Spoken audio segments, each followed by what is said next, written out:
Welcome to the video on understanding the product backlog, creation and timing. I have a question for you. Who usually creates the product backlog, and when does this typically happen in the development cycle, especially when starting Sprint 1?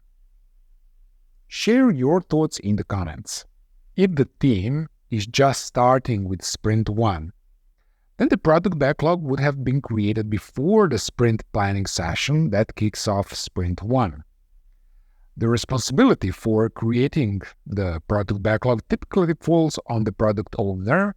They might collaborate with other stakeholders, developers, designers, or even end users to gather ideas and prioritize features. This collaborative approach helps ensure the product backlog reflects a well-rounded understanding of user needs and project goals. The exact timing of product backlog creation can vary depending on the project's and team's dynamic.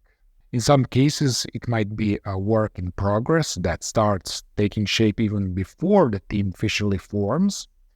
In other scenarios, the product owner might dedicate some focus and time before Sprint 1 to solidify the initial product backlog. So here is the breakdown. Who?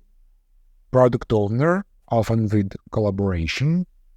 And when? Before sprint planning session. Exact timing can vary. I hope this helps. Stay blessed, and I'll see you in the next video.